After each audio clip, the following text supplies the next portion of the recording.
So that's pretty much all I'm going to mention as far as Raw and SmackDown goes. Let's now start predicting this big pay-per-view coming to us on Friday on the WWE Network from Saudi Arabia. I will be waking up at 9 a.m. Pacific time. I live on the West Coast, so I got to get up super early to watch this thing, so I anticipate probably watching the first hour or so in bed, and then I'll move into the living room and pull it up on the big TV and stuff. So I will be live tweeting throughout the whole show. You guys can join me. And like I said, I'm not completely sure what I'm going to be doing yet on Friday as far as a review goes, but I will be up here to give you either a live review or a podcast review. I'm really not sure yet, but I will keep you guys posted on that. So stay tuned on Friday to the YouTube channel, and you'll have something up from me reviewing this show. Before I start predicting the matches, though, I do want to mention one thing, and that is a lot of people have been messaging me, emailing me, tweeting me about the controversy around this Greatest Royal Rumble, about the fact that the women cannot compete on this show. WWE is coming off very hypocritical here when they've been pushing the women's revolution and the women's evolution and, the empowerment of women, and then here they are going to a country that doesn't even allow women to be there and compete in something like this, and women have all sorts of limitations, and they're discriminated against like a motherfucker over there. When you just look at the list of things that women are not allowed to do in Saudi Arabia, it's fucking jaw-dropping. And it's funny, it's not like we never knew this. This is shit that I learned in school. I'm surprised to hear that so many wrestling fans heard about all this 2 weeks ago. So I've been getting a lot of really kind of aggressive messages about it. And what's weird about this is, why are people coming at me? I was reading some tweets like, oh, good mic work. What do you have to say for yourself? What are you going to say about this pay-per-view? The WWE are being such hypocrites, and they're going to Saudi Arabia that doesn't allow women to do everything, and all WWE has been trying to do is push the women, and then how does this make them look? I guess they're doing everything for the almighty dollar, aren't they? Yeah. I mean, any idiot with two eyes can see that. Of course this is about money. Of course this is propaganda. This doesn't take a genius to figure out. I was surprised how many people were coming at me as if I had anything to do with this. This has nothing to do with me. I didn't decide that WWE is going to run a show in Saudi Arabia. I am literally completely innocent in all of this. So direct your hate tweets to WWE and the people in charge over there. To me, it seems like a big waste of time to come after a podcaster. And some of you are even saying, are you going to boycott the show? Are you not going to review it? No, that's stupid. Why would I do that? Do you think for 1 second WWE gives a shit if Good Mic Work reviews their pay-per-view? No, they don't give a shit if any podcasters review this pay-per-view. What are they going to do? Email me and beg me? Oh, Good Mic Work, please review our show. They don't give a fuck. This is not the first time WWE has been hypocritical. This is not the first time WWE has done something for the almighty dollar. They're a business. This is a market that they see a lot of money in, and they are receiving a shit ton of money for this. Just for the card alone, when you look at this thing, it's one of the most stacked cards I've ever seen. Even without the women on this show, it's a WrestleMania-worthy run sheet here. I mean, there's a lot of big guys and big matches taking place here. You got The Undertaker making this trip. You've got Brock Lesnar, of all people, coming to Saudi Arabia. You got John Cena. You've got Triple H. You've got a 50-man Royal Rumble that's probably going to have a whole bunch of surprises in there as well. This is a huge stadium that they're going to be in, apparently. I think it's an open-air stadium. It's not a dome or anything. It's going to seat, 40, 50, maybe even 60,000 people. It's going to be a huge event for Saudi Arabia. And yes, WWE looks stupid going over there, especially how they've been presenting the women on their show for the past couple of years now. I totally get that. You're right. Nobody's even debating that. But it's just all about money. This is what the WWE does. This is what any business would do. It's all about money. And this is a ridiculous, sick world that we live in. I totally understand that. But as far as WWE holding a show there, I don't know what you want me to do about it. I can't change anything. Saudi Arabia apparently is trying to undergo this cultural shift here. This is a big, marketing ploy by them as well to try to change the perception, of their country and their population. That's why they're holding the show and making this such a big deal. They want it to be a place where families are going to come out and watch and enjoy themselves. And, they've got a political agenda behind this too. So that's not something I even want to get into, nor do I care about. I am a YouTuber who talks about wrestling. We have a wrestling show on Friday. I can't help where it's at. It has nothing to do with me, but there is a wrestling show with a lot of big matches taking place and potentially a lot of title changes. So my duty as a wrestling YouTuber is I've got to come up here and talk about it. Is it hypocritical? Yes. Is WWE selling out? Yes. Is it propaganda? Yes. I'm not debating any of that. But to make a stink or to boycott the show or not watch it, WWE's still getting your network money. They're still getting your $9.99. What's the difference if you watch it or not? It's not like a pay-per-view. It's not like you're getting buy rates and shit. It's just on the network. So if you don't want to watch it, don't watch it. Let's start now predicting this pay-per-view. I'm going to go right in order here, in order of importance, I guess, as far as these matches go. We are going to have a 1-hour kickoff, and the show currently right now is slated, the main card that is, slated for 5 hours. So including the kickoff, this is going to be a 6-hour-long show. So one of those matches that will probably be on the kickoff, I'm assuming, is going to be the Cruiserweight title match, and it's going to be Cedric Alexander defending against Kalisto. So I'm picking Cedric to retain the belt there. He just won it at WrestleMania. Don't think you really take it off of him right away, especially against a random opponent like Kalisto, so I'm picking Cedric to get the victory in that one. The Usos will be challenging the Bludgeon Brothers for the SmackDown Tag Team titles. I'm going with the Bludgeon Brothers there. In a very predictable match, The Bar, Sheamus and Cesaro will be taking on Woken Matt and Woken Wyatt for the vacant Raw Tag Team titles. Now, considering The Bar has been moved over to SmackDown, what the hell do you do there? There's only one option. There's only one outcome. Hardy and Wyatt have got to win this match. Otherwise, you've got a SmackDown team winning the Raw Tag Team titles, and you're already confusing the hell out of everybody as it is. Don't make it worse. So I think you got to give it to Matt and Wyatt in that one, and that's pretty obvious. Jinder Mahal invoking his rematch clause and challenging Jeff Hardy for the United States title. Now, Jeff Hardy is now on SmackDown. He got moved there in the shakeup. Jinder got moved to Raw in the shakeup. Jeff has got the belt. I'm actually going to predict something kind of fun here because I think WWE has got a golden opportunity to fuck with the fans a little bit and to troll them, and I really hope that this happens. So the first thing I want to see happen is I want to see Jinder Mahal beat Jeff Hardy and regain the United States title. That prediction isn't all that crazy. I think that could happen, but still I think most of the fans are picking Jeff Hardy to retain. But I kind of feel like the U.S. belt might be better on Raw. Give it a change of scenery. So if you put the belt back on Jinder, he's now champion back on Raw. He can have some U.S. title matches with Chad Gable, since Gable beat him on Raw and might be in line now for a title shot because of that victory. And if you have Jinder lose here, after losing to Gable, then he loses to Jeff again, what the hell are you doing with Jinder? I'm no Jinder fan. I know the fans aren't going to shed a tear if WWE stops doing shit with Jinder, but just a year ago, they put the world title on this guy. So now if he's just jobbing out, what was the point of all of that? So I kind of think Jinder Mahal is going to win and regain the United States title from Jeff Hardy. I also think that Seth Rollins is going to retain the Intercontinental title in the ladder match. Now, what I would actually like to see is to see these matches reversed. I would like to see the ladder match come before the United States title match. I would like to see Seth Rollins retain first and then see Jinder Mahal beat Jeff Hardy. Because if that happens, I cannot wait to sit back, prop my feet up, and have a soda pop and watch Twitter lose their mind. Because the wrestling fans, I've said it a million times, they've got the attention span of a fucking gerbil.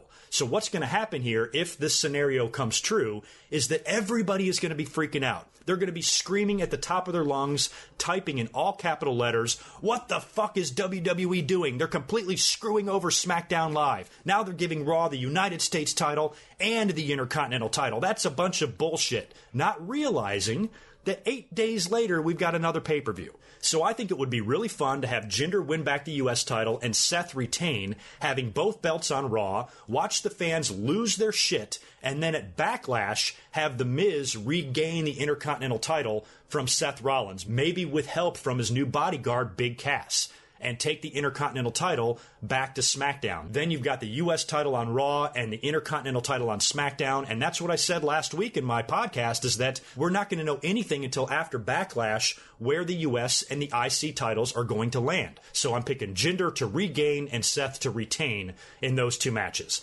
Next up, I have written down The Undertaker taking on Rusev in the casket match. Well, this one's pretty obvious. You got to go with Rusev, right? I'm just kidding. What the hell am I saying? It's not April 1st. Of course The Undertaker is going to win this match, and I'm happy that Rusev got inserted back into it. I don't think this is a burial for Rusev. I mean, of course he's going to lose here, but he's featured in a match on a huge card, a history-making show here with The Undertaker. And at this point, any match that The Undertaker has could be his last. And so no matter what The Undertaker does, when he retires and who he has his last match, his true last match against, Rusev, for the rest of his life, gets to say, I wrestled The Undertaker in one of his very last matches ever. So that's a pretty big deal for Rusev. And if I was Rusev, I would have no problem at all with being stuffed in that casket. It sure as hell beats being in the 50-man Rumble and being tossed out unceremoniously. In probably the most random match on the card, we've got John Cena versus Triple H. This was like the first match they announced for this. I thought this was going to be the main event. I thought this was going to be their big marquee match. This is a fucking mid-card match. How crazy is that? That John Cena, Triple H, and Undertaker are involved in like low to mid-card matches. This is crazy. But I think we're going to get John Cena winning here. I don't think the match is going to be very good at all. I think it's going to be two guys in their 40s having a mediocre match together. And in the end, I think John Cena will get the victory there. Now it starts to get fun. Now we've got the two world title matches to talk about. We're going to start off with Shinsuke Nakamura versus AJ Styles for the WWE title. Are you ready for a shocker here? Are you ready for me to predict something that nobody else is predicting? Well, here you go. I am predicting that Shinsuke Nakamura will win the WWE title from AJ Styles. I think he's going to beat him. And when you look at what they've been doing with Shinsuke Nakamura lately, with his heel turn and this new attitude and this new direction, I said all along that I was happy that he turned heel at WrestleMania because that probably means now that he will eventually beat AJ Styles for the title. And I think winning it at the Greatest Royal Rumble might be better than winning it at Backlash or whatever. Because if AJ retains here, you got to think they're going to do something else at the next pay-per-view as well. I'm assuming these two guys are going to work Backlash, if not maybe the pay-per-view after that. It just depends if they have one or two world title matches on the show. Now, Roman Reigns is facing Samoa Joe at Backlash. That could be a title match, and maybe AJ doesn't defend. But if Brock winds up retaining, that means you got to have a title match on the show. So if Shinsuke wins at Greatest Royal Rumble, he can then have the rematch with AJ Styles. Where if AJ retains at the Rumble, then what are you going to do? You're going to have one more match at Backlash, and then essentially that'll be your blow-off. If AJ retains again, then Shinsuke's out of the picture. So I think Shinsuke should win the belt at the Greatest Royal Rumble on Friday and then go on to defend the title at Backlash against AJ Styles. I fully admit I could be way off there, but I wanted to have fun with these predictions. I wanted to predict something that nobody else was predicting and throw out some kind of crazy scenarios. I just didn't want to give you guys a prediction video where I'm repeating what every other YouTuber out there is saying. So I want to have a little bit of fun with this, and as usual, I walk that line between genius and insanity. So I'm either going to wind up looking really smart after this pay-per-view, or I'm going to wind up looking like the village idiot. Which brings me to Roman Reigns versus Brock Lesnar for the Universal title.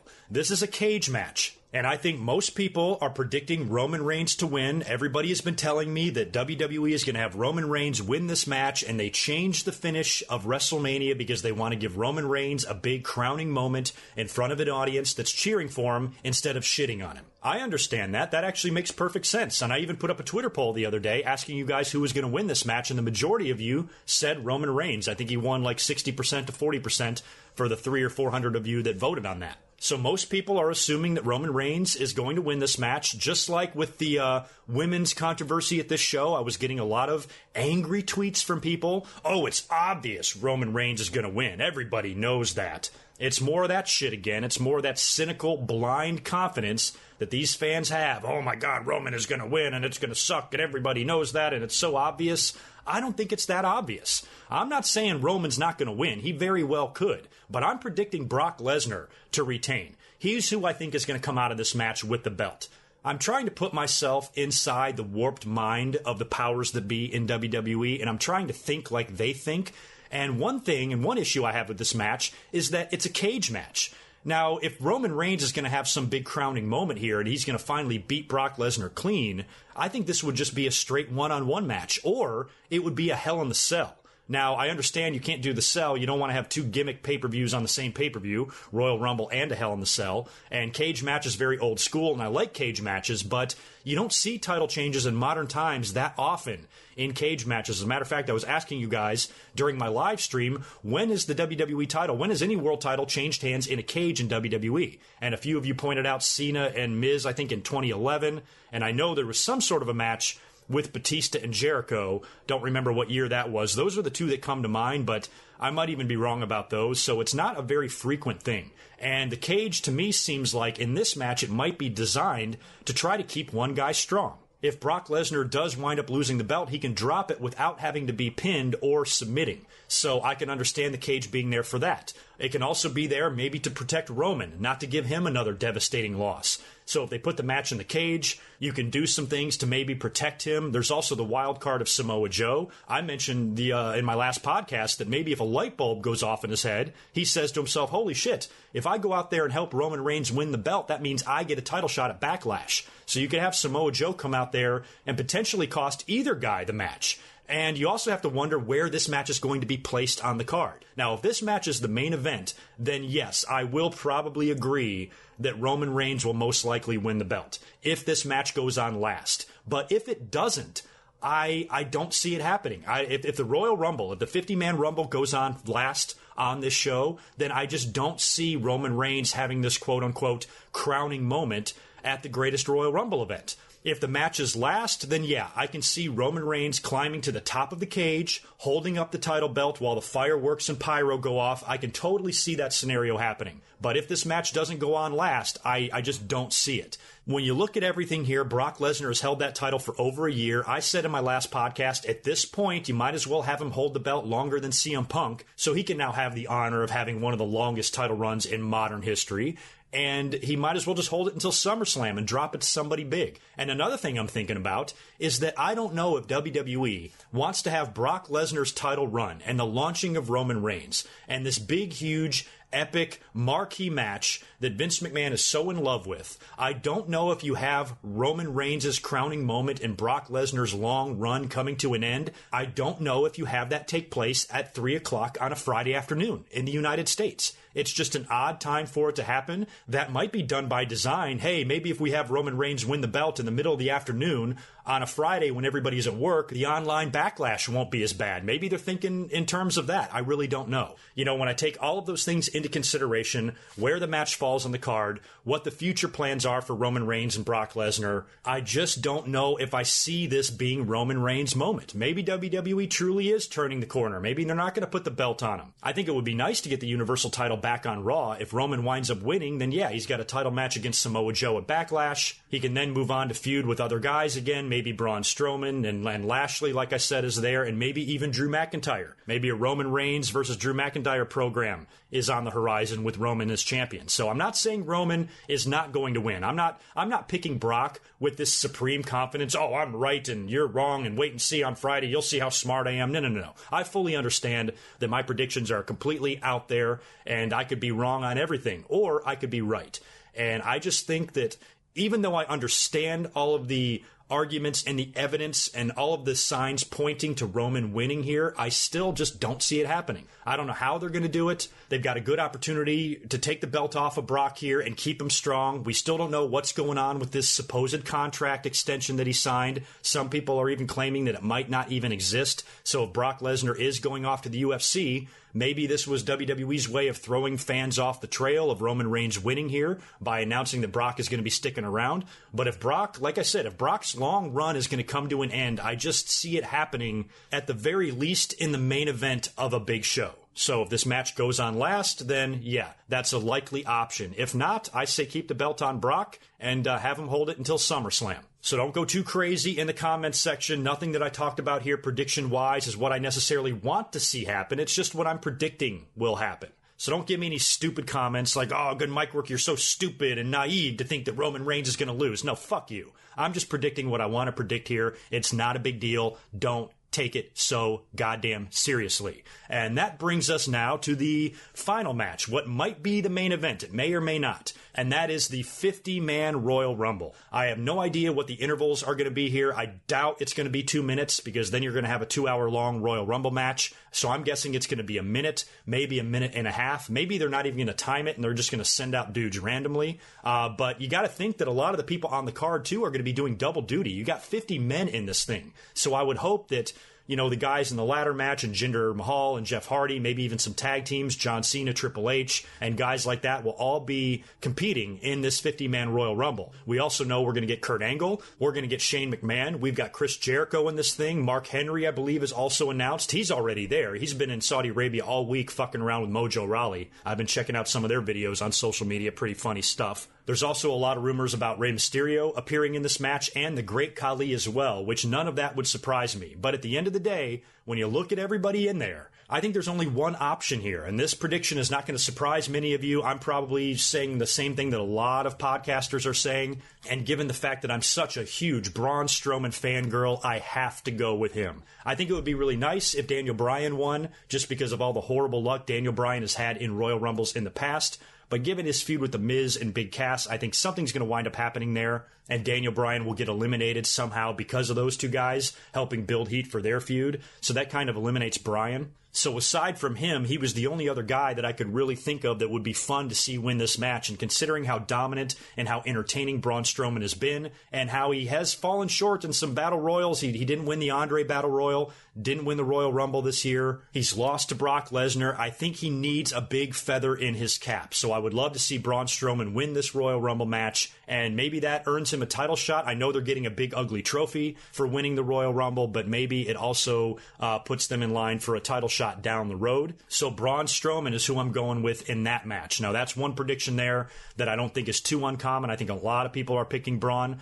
But how can I not? I'm fucking in love with the guy, and that's who I want to see win the Royal Rumble. So there you go. There are my predictions. Let me know all of your thoughts and your predictions in the comments below. And like I said, join me on Twitter at GoodMikeWork all day on Friday during the Greatest Royal Rumble event. I will be tweeting all of my thoughts about the show as we watch it, and then after the show, I'll come up and do a live review or a podcast.